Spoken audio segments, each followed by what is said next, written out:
My fellow Americans, I want to speak to you tonight about the troubling events of the past week.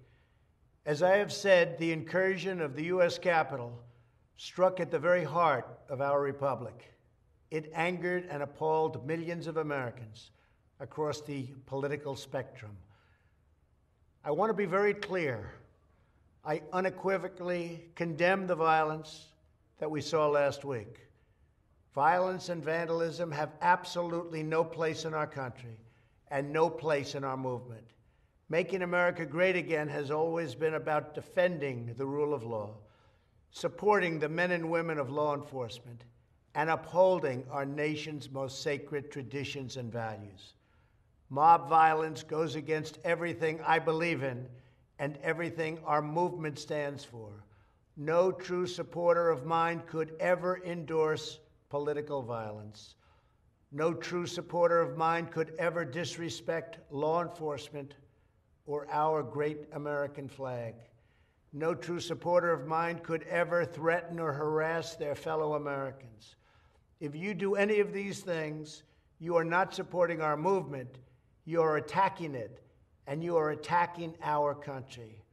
We cannot tolerate it. Tragically, over the course of the past year, made so difficult because of COVID-19, we have seen political violence spiral out of control. We have seen too many riots, too many mobs, too many acts of intimidation and destruction. It must stop.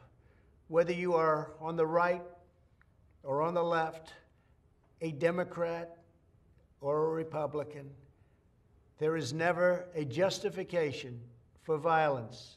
No excuses, no exceptions. America is a nation of laws. Those who engaged in the attacks last week will be brought to justice. Now I am asking everyone who has ever believed in our agenda to be thinking of ways to ease tensions, calm tempers, and help to promote peace in our country. There has been reporting that additional demonstrations are being planned in the coming days, both here in Washington and across the country. I have been briefed by the U.S. Secret Service on the potential threats. Every American deserves to have their voice heard in a respectful and peaceful way. That is your First Amendment right. But I cannot emphasize that there must be no violence, no law-breaking, and no vandalism of any kind. Everyone must follow our laws and obey the instructions of law enforcement. I have directed federal agencies to use all necessary resources to maintain order. In Washington, D.C., we are bringing in thousands of National Guard members to secure the city and ensure that a transition can occur safely and without incident. Like all of you, I was shocked and deeply saddened by the calamity at the Capitol last week. I want to thank the hundreds of millions of incredible American citizens who have responded to this moment with calm, moderation, and grace.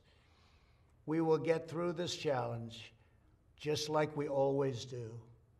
I also want to say a few words about the unprecedented assault on free speech we have seen in recent days.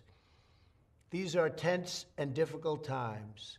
The efforts to censor, cancel, and blacklist our fellow citizens are wrong, and they are dangerous. What is needed now is for us to listen to one another, not to silence one another. All of us can choose by our actions to rise above the rancor and find common ground and shared purpose. We must focus on advancing the interests of the whole nation, delivering the miracle vaccines, defeating the pandemic, rebuilding the economy, protecting our national security, and upholding the rule of law. Today, I am calling on all Americans to overcome the passions of the moment and join together as one American people. let us choose to move forward united for the good of our families, our communities, and our country. Thank you, God bless you, and God bless America.